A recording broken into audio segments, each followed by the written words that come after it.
الحديث 27. عن ابن عباس رضي الله عنهما قال: قال النبي صلى الله عليه وسلم: أريت النار فإذا أكثر أهلها النساء يكفرن.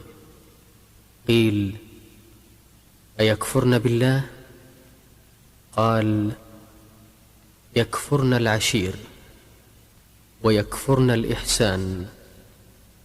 لو أحسنت إلى إحداهن الدهر ثم رأت منك شيئا قالت: ما رأيت منك خيرا قط. الحديث 28. عن أبي ذر رضي الله عنه قال: ساببت رجلا فعيرته بأمه، فقال لي النبي صلى الله عليه وسلم: يا أبا ذر، أعيرته بأمه؟ إنك امرؤ فيك جاهلية، إخوانكم خولكم، جعلهم الله تحت أيديكم، فمن كان أخوه تحت يده فليطعمه مما يأكل وليلبسه مما يلبس، ولا تكلفوهم ما يغلبهم، فإن كلفتموهم فأعينوهم. الحديث 29. عن أبي بكرة رضي الله عنه قال: سمعت رسول الله صلى الله عليه وسلم يقول: إذا التقى المسلمان بسيفيهما فالقاتل والمقتول في النار. فقلت: يا رسول الله، هذا القاتل فما بال المقتول؟ قال: إنه كان حريصا على قتل صاحبه. الحديث 30. عن عبد الله بن مسعود رضي الله عنه عن النبي صلى الله عليه وسلم قال: لما نزلت: الذين آمنوا ولم يلبسوا إيمانهم بظلم، قال أصحاب رسول الله صلى الله عليه وسلم: أينا لم يظلم؟ فأنزل الله تعالى: إن الشرك لظلم عظيم. الحديث 31. عن أبي هريرة رضي الله عنه عن النبي صلى الله عليه وسلم قال: آية المنافق 3: إذا حدث كذب، وإذا وعد أخلف، وإذا اؤتمن خان. الحديث 32. عن عبد الله بن عمرو رضي الله عنهما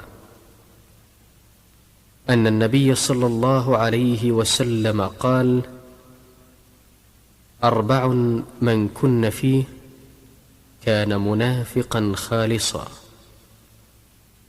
ومن كانت فيه خصلة منهن كانت فيه خصلة من النفاق حتى يدعها: إذا اؤتمن خان، وإذا حدث كذب، وإذا عاهد غدر، وإذا خاصم فجر.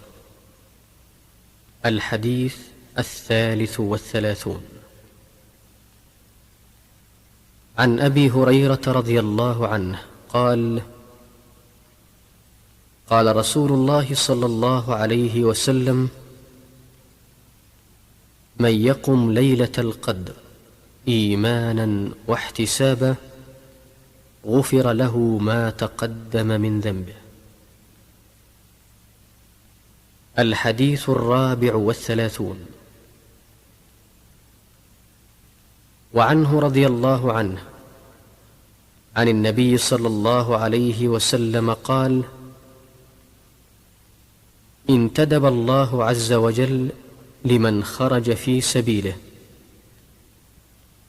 لا يخرجه إلا إيمان بي وتصديق برسلي أن أرجعه بما نال من أجر أو غنيمة أو أدخله الجنة.